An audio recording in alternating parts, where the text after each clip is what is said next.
Today, we learned that Maddie Kingsbury died as a result of homicidal violence. That means someone killed her. The person in jail tonight accused of doing that is her former boyfriend of several years, Adam Fravel.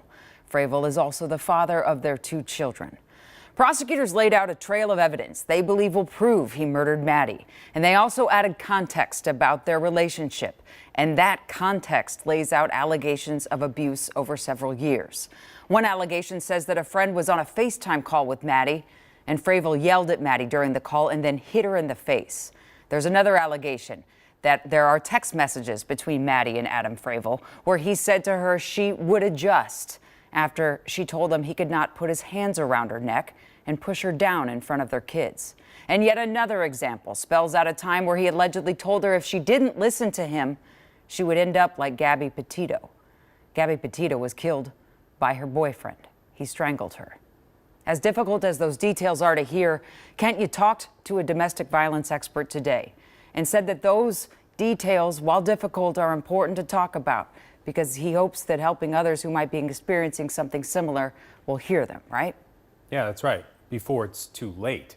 I spoke to Violence Free Minnesota today. They say Maddie would be the 12th homicide victim stemming from relationship abuse so far just this year. And they say 3 of the 4 major risk factors that typically foreshadow these tragedies showed up in that criminal complaint today. Sadly, according to Violence Free Minnesota, we've averaged a homicide stemming from relationship abuse every other week for several years. And the victims aren't always like Maddie. This year's count includes Pope County Sheriff's Deputy Josh Owen, who was shot and killed responding to a domestic violence call. And the last annual homicide report in 2021 found that nearly a quarter of the deaths involved similar interveners or bystanders, like family members or children. Those are dire statistics, but speaking up and reaching out can help. Every year in this state, advocates receive calls on some 80,000 reports of relationship abuse. And for many, help and hope do follow. That's why for the next several minutes, you'll see the number and text numbers on your screen for the Minnesota Day One Crisis Line. We also want to share some advice from an expert for anyone who might know or suspect someone is in danger. I think for someone who is not in an abusive relationship, the thing they immediately think is you have to get out.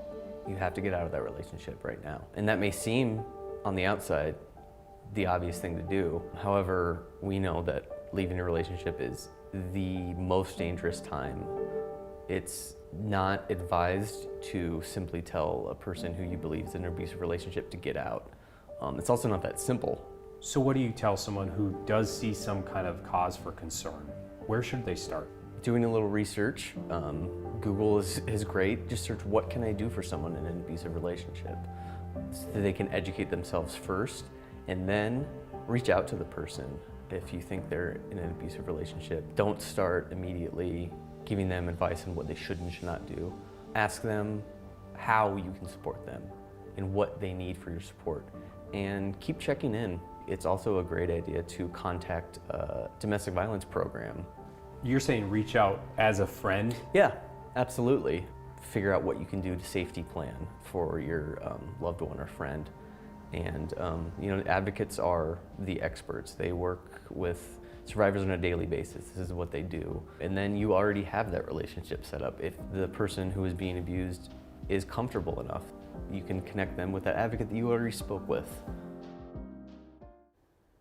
And again, here are those phone and text numbers one more time for the Minnesota Day One Crisis Line, which will connect you to domestic violence experts and programs in our state. We will also post a link to their website along with this story on KARE11.com. And Jana, it all sounds so simple, but even after covering cases like this in the past, I didn't even realize how they do welcome even advocates and allies to call and ask for help making a plan as you're having those conversations. It's something that makes sense now, but it's not something that's readily apparent all the time. Yeah, it's something I didn't know either, and maybe some of our viewers didn't, and they're just learning it now, and it's something we can take from this, knowing that we all could play a part if a loved one or a friend, and we know in Maddie's case in that criminal complaint today, there were people who had talked to her about it. People did know. People were trying to help her. The 911 call when she went missing was from a friend who was concerned because they knew about her history.